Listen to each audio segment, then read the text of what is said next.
জানতে হবে। বিচার কত প্রকার? দুই প্রকার। একটা হলো আইনি বিচার, আর একটা হলো আফুসের বিচার।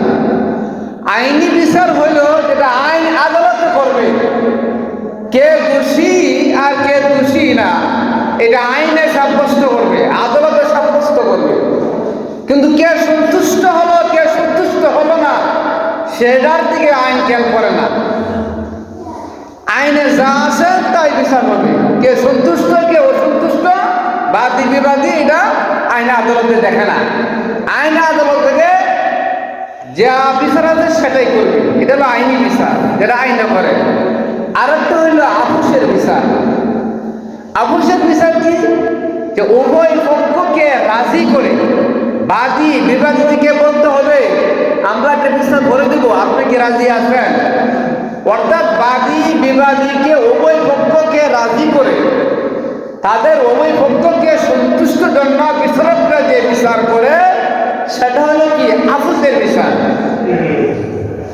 মুহতারাম হাজরিন, আল্লাহ নবী, বিশ্ব নবী রাহমাতাল লিল আলামিন, তিনি কি করলেন? ওই মুনাফিককে একদিক দিয়ে তিনি ওয়াজ করতে লাগলেন, নসিহত করতে লাগলেন, আর একদিক দিয়ে তাকে আফুসের বিচারে প্রস্তাব দিলেন। জোরে জোরে বলেন সুবহানাল্লাহ।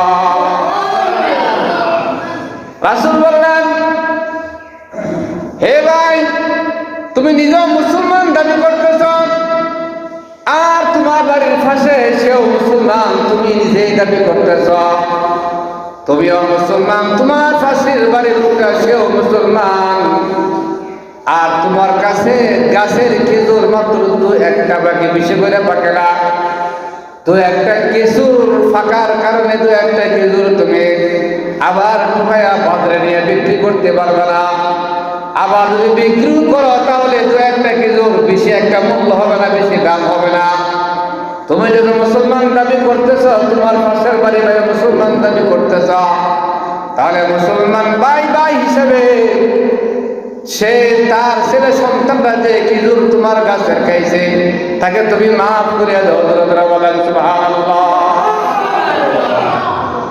তোমারও দু একটা খেজুর ফাঁকে দু একটা খেজুর বিক্রি করলে দাম তো আর বেশি হবে না, আর দু একটা খেজুর টুকাইয়া তুমি তো বাড়িতে নিয়ে বিক্রি করতে পারবে না। তো তুমিও মুসলমান, সেও তো মুসলমান। আর আল্লাহ তাআলা কুরআনে কইছে ইন্নামাল মুমিনুনা ইখওয়াতুন, ও যে একজন মুমিন আর একজন মুমিন ভাই ভাই। একই ভাবে দুইজন সন্তান হলে তারা ভাই ভাই হয় কিভাবে? বংশগতভাবে। কারণ কি? এক বাপ হওয়ার কারণে তারা বংশগত, তারা দুই ভাই। কিন্তু দুইজন লোকের ধর্ম যদি এক হয় তাহলে সেটা কি? ধর্মীয় ভাই।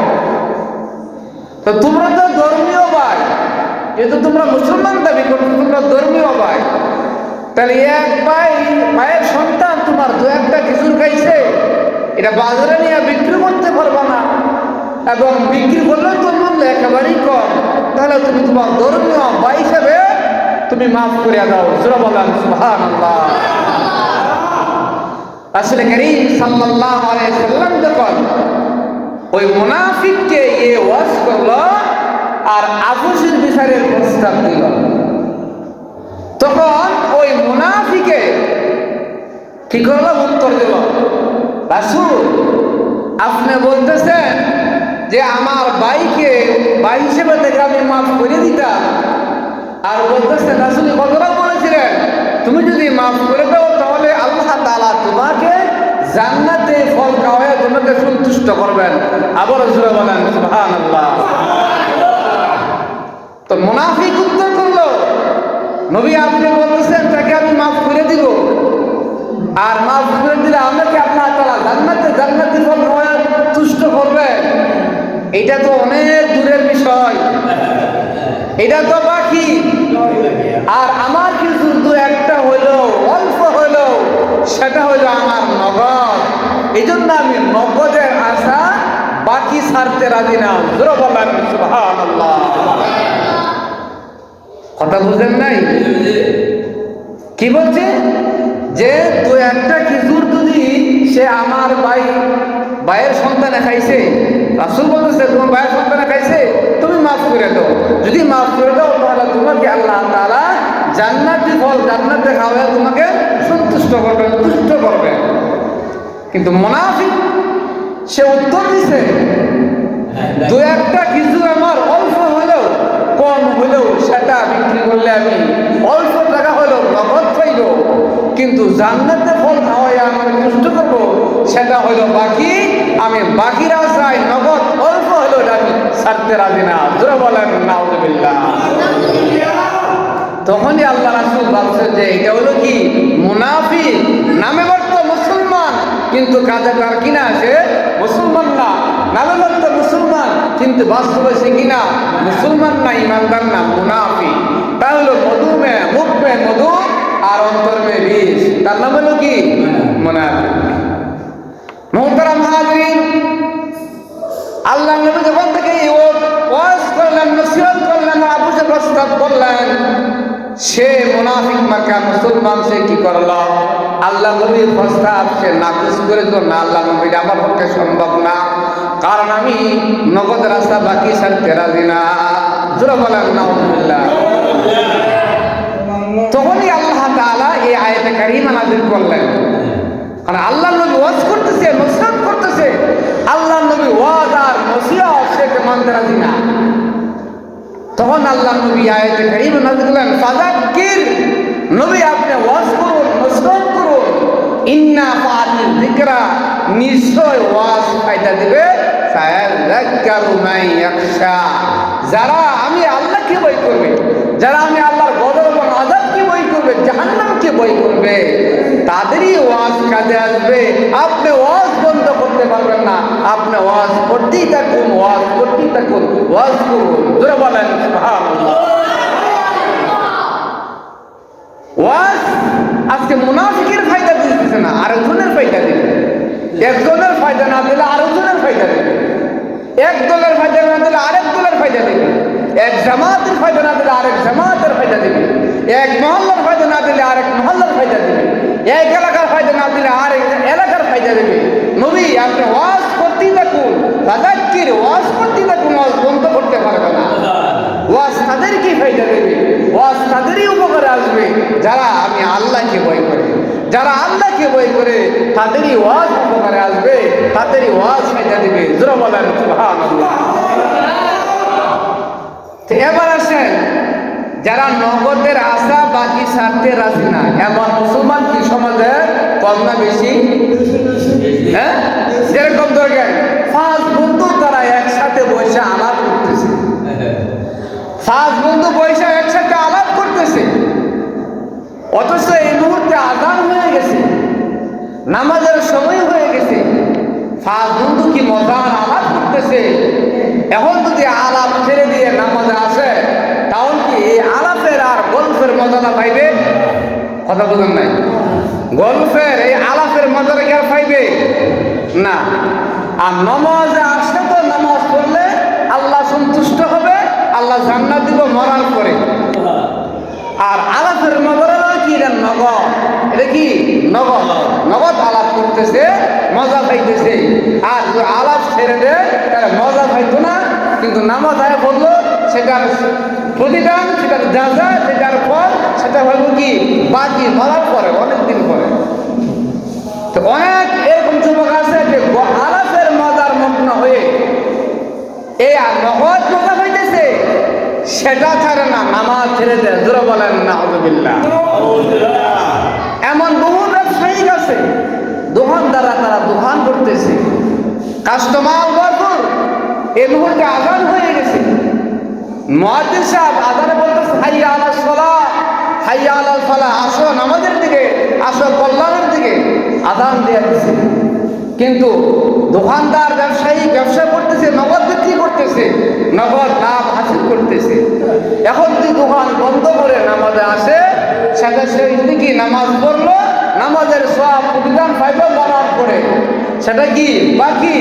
আর নগদ যে বিক্রি করতেছে, এটা কি নগদ প্রতিদান লাভ পাইতেছে। এমন মুসলমান সমাজে কম না বেশি? বেশি। তারা অনেকে আছে নগদ নগদ ছাড়তে রাজি না, বাকি রাস্তায়। মুহতারাম হাজির, তারা কোন ধরনের মুসলমান? তারা কেমন মুসলমান? যারা নগদের আশায় বাকি ছাড়তে রাজি না, নগদ আলাপ করতেছে, নগদ আলাপ করতেছে, নগদ মজা পাইতেছে।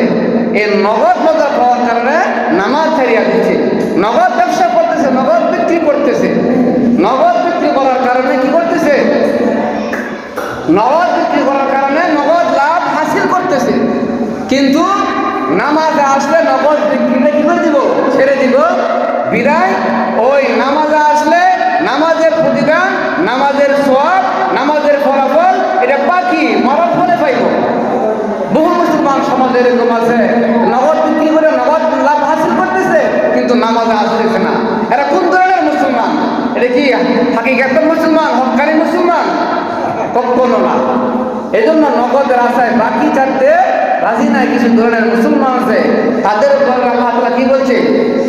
فَأَمَّا مَنْ طَغَى وَآثَرَ الْحَيَاةَ الدُّنْيَا فَإِنَّ الْجَحِيمَ هِيَ الْمَأْوَى। যারা আখিরাতের তুলনায় দুনিয়াকে প্রাধান্য দেয়, অর্থাৎ দুনিয়ার জিন্দেগিকে জিন্দেগি মনে করে, দুনিয়ার কাজকর্মকে কাজকর্মই মনে করে, দুনিয়ার ব্যবসা বাণিজ্যকে ব্যবসা বাণিজ্যই মনে করে, দুনিয়াদারকে দুনিয়াদারি মনে করে, অর্থাৎ দুনিয়ার মহব্বত আর ভালোবাসার মিল ব্যক্তি কারখানার পিছনে পড়িয়া নবী রাসূল আল্লাহ দিন সব কিছু ভুলে যাইতেছে। তা অর্থাৎ আখিরাতকে ভুলে গিয়া দুনিয়াকে প্রাধান্য দিছে। যারা আখিরাতকে ভুলিয়া দুনিয়াকে প্রাধান্য দিবে তাদের স্থান, তাদের ঠিকানা হলো জাহান্নাম। জোরে বলেন নাউযুবিল্লাহ। فَأَمَّا مَنْ طَغَى وَآثَرَ الْحَيَاةَ الدُّنْيَا فَإِنَّ الْجَحِيمَ هِيَ الْمَأْوَى। আর যারা وَأَمَّا مَنْ خَافَ مَقَامَ رَبِّهِ, যারা আখিরাতের তুলনায় দুনিয়াকে প্রাধান্য না দিয়ে আখিরাতকে প্রাধান্য দিয়েছে।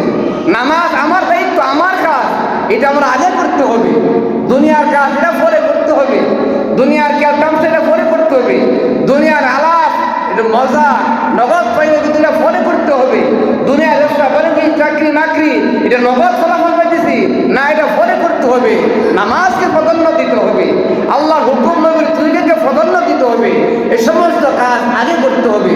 এগুলো যদি আগে করি তাহলে আমরা আখিরাতের দুনিয়ার তুলনায় আখিরাতকে প্রাধান্য দিলাম। যদি আখিরাতকে প্রাধান্য দেই তাহলে তাদের স্থান হলো জান্নাতে। জোরে বলেন সুবহানাল্লাহ। কিন্তু বর্তমানে মানুষের হালত কি? মানুষের হালত উল্টা। তারা নগদের আশা বাকি ছাড়তে রাজি না।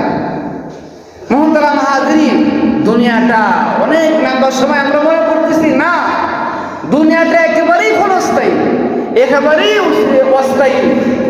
দুনিয়াটা একেবারেই তুচ্ছ তাচ্ছিল্য, একেবারে বস্তা গান্ডা নোংরা দুনিয়াটা। এই দুনিয়া যদি কষ্ট স্বীকার করে, আরামের গুণকে হারাম করে, আল্লাহর হুকুম নবীর তরিকা মেনে যদি দুনিয়া থেকে বিদায় হতে পারি তাহলে আবাদুল জিন্দেগি, চিরস্থায়ী জিন্দেগি, চিরস্থায়ী ভোগ বিলাস, চিরস্থায়ী আরাম আয়াস, চিরস্থায়ী শান্তি আমরা আখিরাতে ভোগ করবো। জোরে বলেন সুবহানাল্লাহ। আর যদি আমরা আখিরাতকে ভুলে গিয়া দুনিয়াদারকে আমরা প্রাধান্য দিই, দুনিয়ার কাজকে আমরা কাজ মনে করি, দুনিয়ার ব্যবসাকে আমরা ব্যবসা মনে করি, দুনিয়ার সব কিছুকে আমরা সব কিছুই মনে করি, কিন্তু আল্লাহর হুকুম নবীর তরিকা মানলাম না, নামাজ পড়লাম না, রোজা রাখলাম না, হজ করলাম না, যাকাত দিলাম না, হালাল হালাল হারাম ব্যবধান করলাম না, যেমনি তেমনি জিন্দেগি চালাইলাম, যেমনি তেমনি জীবন যাপন করলাম, যেমনি তেমনি বিবি বাচ্চা চালাইলাম, যেমনি তেমনি মেয়েদেরকে চালাইলাম, যেমনি তেমনি মেয়েদেরকে ভাবনায় ছাড়িয়ে দিলাম। যদি এরকম করি তাহলে মরার পরে জাহান্নামে যেতে দেরি হবে, জাহান্নাম পাইতে দেরি হবে না। জোরে বলেন নাউযুবিল্লাহ। অর্থাৎ এই সমস্ত কাজগুলো দুনিয়া থেকে বিদায় হলে জাহান্নাম আমাদের জন্য অপেক্ষা করতেছে। আর যদি আমরা আল্লাহর হুকুম নবীর তরিকা মাইনা দুনিয়া থেকে বিদায় হতে পারি, দুনিয়াকে লাঠি মেরে আখিরাতকে আঁকড়িয়ে দিই। এই যে আজান হয়ে গেছে মসজিদে মুসল্লি নাই, কারণ কিটা? কারণ আমরা আখিরাত ভুলিয়ে দেখতেছি, দুনিয়াকে প্রাধান্য দিচ্ছি, দুনিয়াকে প্রাধান্য দিচ্ছি। মুহতারাম হাজরিন, দুনিয়াকে প্রাধান্য দেওয়া যাবে না। কারণ দুনিয়াটা আজকে বললে কালকে 2 দিন।